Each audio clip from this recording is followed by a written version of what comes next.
Hey, it's the Blind Man Handyman. How's it going? Sorry, I haven't made any videos lately. I haven't been feeling well. I had an allergic reaction to something, which kind of messed me up for a bit. So I'm back in the greenhouse here. Put some shelving together and stuff. It's kind of pretty simple to do. So what we got going on here, what I want to explain was this heater. So for this greenhouse, they recommend that you get 2 of these heaters. So and then you get this. This is like a thermostat, humidistat controller. So if you want to use this machine, the heater, and it's super hot and you want to just use it for circulating air, well then you go into the second plug-in. You can't run 2 heaters with this. This is just for one heater. One is using it right now this is for heating and circulating air. And then over here is just, for this button here, it's just for circulating air. So if someone tells you you can run 2 heaters, that's a no-no. You could probably use one heater as heat, and the other one is circulating air. But I don't know if it's going to work because this here is 1500 watts, which is like a 15 amp breaker. So how do you run 2 of these heaters when you can only hit supply? It's probably 1800 watts. It's probably what the maximum could be. But you can't supply with the power of a 15 amp breaker. You would need, not even a 20 amp breaker would work, because these are both, there's 2 of them here, and they're both 1500 watt heaters. So what I've got coming into the garage here, I have 2.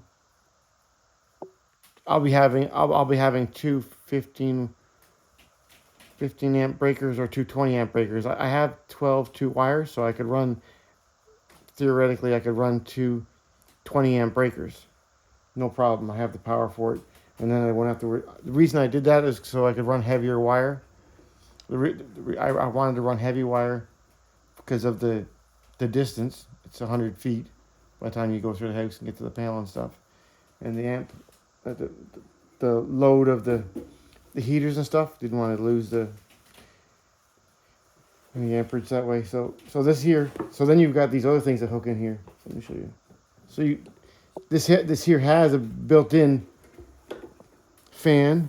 So when you run this, you put the fan on full, and then you put your heater here clicking. That's your little thermostat inside of here, little barometric strip.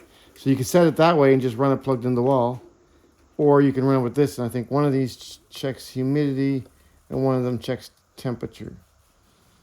So, and then it remotely controls it with this box to keep things circulating.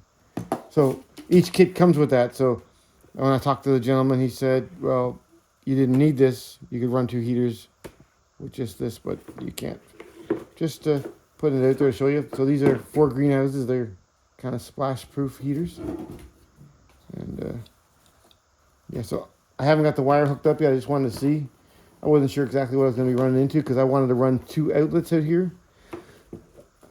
So one outlet running for this one and one outlet running on the other side of the greenhouse for the other one. And then there'll still be 2 plugs. So there'll be still 2 outlets that can be used for lighting. We'll probably use like LED lighting and stuff. So that's low voltage. So I'll probably end up running a 20 amp breaker, 2 of them for each one. So then I can run, so then I got 15 amps left over on each breaker. So therefore, we could run a fan, or we could run some track lighting, something like that, because you want to grow stuff. In the wintertime, it's going to be dark most of the time out here. So yeah, you can get that stick-on track lighting. Someone showed me from Temu or something.